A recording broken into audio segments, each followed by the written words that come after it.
दुई दिव्यंगत आत्मार स्मृति श्रद्धांजलि सभा कटक जिला महांगा ब्लक अधीनस्थ हलदिया पंचायतर दुर्गाचरण नायक मेमोरियल उच्च माध्यमिक विद्यालय परिचालना कमिटी पक्षर दुई दिव्यंगत व्यक्ति विद्यालय पूर्वतन सभापति विष्णुप्रसाद रथ और वरिष्ठ सभ्य बंशीधर राउतराय अम्लान स्मृति उद्देश्य एक स्मृतिचारण सभा अनुष्ठित होता। पूर्वतन संपादक प्रवीर कुमार जेना सभापतित्व आयोजित सभार प्रारंभ में अतिथि माने दिव्यंगत फोटोचित्र पुष्पधूप अर्पण करने सहित 2 मिनिट नीरव प्रार्थना करथिले। उच्च माध्यमिक विद्यालय अध्यक्ष श्रीजुक्त प्रहलाद जेना वरेण्य अतिथिवृंद को स्वागत करथिले। एही अवसर में अवसरप्राप्त शिक्षक सुरेन्द्र कुमार सतपथी, गोविंद चंद्र चौधरी, श्रीचरण नायक, रत्नाकर मिश्र, प्राक्तन सरपंच रामचंद्र स्वाई और श्रीनिवास राउत, अनंतचरण मल्लिक, अवसरप्राप्त प्रधान शिक्षक सुरेन्द्रनाथ सतपथी, प्रियव्रत रथ, दिलीप कुमार राउतराय, अध्यापक मनोज कुमार पंडा, विपदभंजन नायक, अभय कुमार दास, संजय कुमार जेना प्रमुख जोगदे दुई दिव्यंगत व्यक्ति व्यक्तित्व पर आलोचना करथिले। आशुकवि विजय कुंवर मनीष जीवन पानी फटका उपरे कविता पाठ करथिले।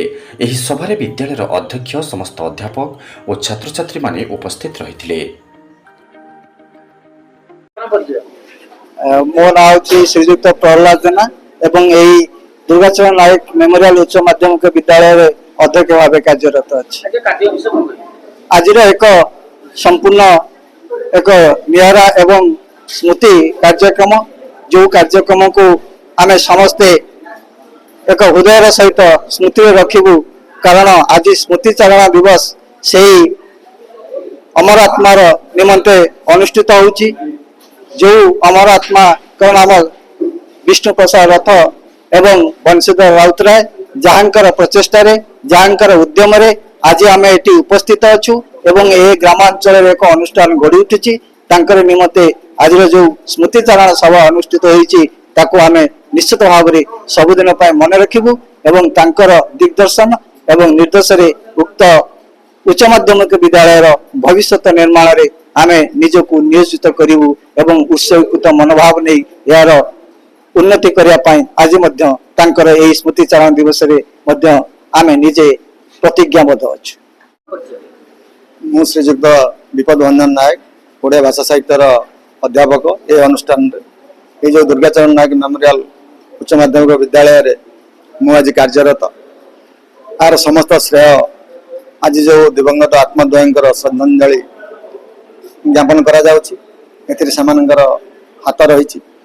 मु आज ये अनुष्ठान में कार्य कर सुविधा सुजोग से जो पाई। आज सेमानंकर देहांत जो अपूरणीय क्षति होती से मु गभीर भाव में दुखित एवं मर्माहत एवं मु आशा करी तमर तांकर अम्लान अमर आत्मार सद्गति हो एवं उभय दिवंगत निमंते तांक परिवार को ईश्वर असीम धैर्य साहस और शक्ति दियंतु से जमी आगामी दिन में अवर्तमान भलरे रही पारे। मु प्रवीर कुमार जेना ये पूर्वतन संपादक एवं बर्तमान मु भुवनेश्वर रोचे। ये हलदिया मोर घर एवं यही कॉलेज रे 1992 मसीह मु संपृक्त एवं जो मानकर आज होची स्मृतिचारण सभा जने मोर बड़ भाई विष्णु प्रसाद रथ आउ जने बड़ भाई सी बंशीधर राउतराय एवं यही दुई जन आम कॉलेज आरंभ रु एपर्यंत आम सांगे अछंती एवं कॉलेज उत्थान पतन एवं आज कॉलेज जिते दूर आसी केवल एमानकर सहयोग एमानकर साहाय्य आम भूली पारिबु नाही।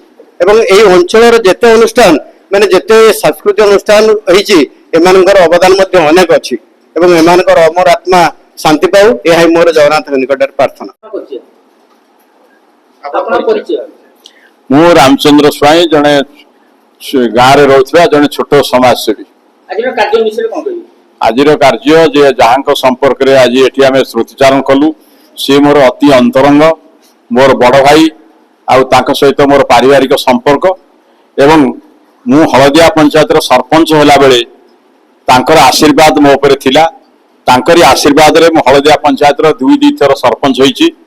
सेही विष्णु प्रसाद रथ जहाँकर आज आम एटी स्मृतिचारण करुचु एवं मु आशा करुची जे निश्चय से जो सब विभिन्न धर्म अनुष्ठान बासंती अनुष्ठान एवं रामचरितमानस कथा जो कहगला सबू अनुष्ठान सहित संपृक्त थिले एवं गाँव लोक सहित से ଅତି ଅନ୍ତରଙ୍ଗ ଭାବରେ ମିଶୁଥିଲେ ଏବଂ ମୁଁ ତାଙ୍କର ମାନେ ତାଙ୍କର ଆତ୍ମାର ସଦ୍ଗତି କାମନା କରୁଛି ଏବଂ ତାଙ୍କ ପରିବାର ବର୍ଗକୁ ଜଗନ୍ନାଥ ଭଲରେ ରଖନ୍ତୁ ଏ କଥା ମଧ୍ୟ କାମନା କରୁଛି।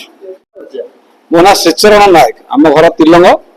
ଆଉ ଏଇ ଅନୁଷ୍ଠାନ ସହିତ ମୁଁ ଦୀର୍ଘ 1992 ମସିହା ସହିତ ଜଡ଼ିତ। ଏଇ ଅନୁଷ୍ଠାନଟା ଏଠି ଆରମ୍ଭ ପାଇଁ ଉଦ୍ୟମ ହେଲା, ସେ ଉଦ୍ୟୋକ୍ତା ମାନଙ୍କ ଭିତରେ ମୁଁ ମଧ୍ୟ ଥିଲି। ଏ ଗ୍ରାମାଞ୍ଚଳରେ ସେଠି 90 ମସିହା 90 ଶତାବ୍ଦୀ ମସିହା ବେଳକୁ ଗୋଟେ ସ୍କୁଲ କଲେଜ ଏଠି ହବ ଏଇଭଳିଆ କଳ୍ପନା ଆମେ ବିଶ୍ୱାସ କରିପାରୁନଥିଲୁ। ତଥାପି ଏଇ ବିଷ୍ଣୁ ବାବୁ ଆଉ ପିତବାସ ବାରିକି ଯୋଉ ଲୋକମାନେ ଆମ ଗହଣରେ ବର୍ତ୍ତମାନ ଆଜି ଉପସ୍ଥିତ ଅଛନ୍ତି, ସେମାନଙ୍କର ଅତ୍ୟନ୍ତ ଶ୍ରଦ୍ଧା ଆଉ ସେମାନଙ୍କର ସାହାଯ୍ୟ ସହଯୋଗ ଆଉ ସେମାନଙ୍କର ଉପସ୍ଥିତି ଆଉ ସମସ୍ତଙ୍କୁ ଆଗେଇ ନେଇକି ଆଜି ବିଦ୍ୟାଳୟ ଆମେ ଯୋଉ ଉଚ୍ଚ ବିଦ୍ୟାଳୟ ଏଇ ସ୍ତରରେ ପହଞ୍ଚିଛି।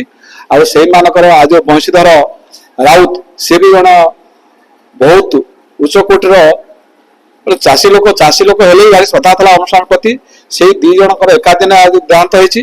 ଆଉ ସେଇମାନଙ୍କ ସ୍ମୃତିଚାରଣ ସଭାରେ ଆଜି ସମସ୍ତେ ଉପସ୍ଥିତ ରହିକରି ତାଙ୍କ ସ୍ମୃତିକୁ ଆମେ ମନେ ପକାଇବା ସହିତ ତାଙ୍କର ଯୋଉ ପ୍ରେରଣା ଥିଲା ଆମ ସବୁ ରହିଛି ରହୁ, ଏ ଅନୁଷ୍ଠାନଟା ଆଗକୁ ଉନ୍ନତି ହଉ, ଏହା ଆମର ଆଜିର କାମନା। ମାହାଙ୍ଗାରୁ ବିଜୟ କୁଆରଙ୍କ ରିପୋର୍ଟ, ନିର୍ବାଣ ଲାଇଭ।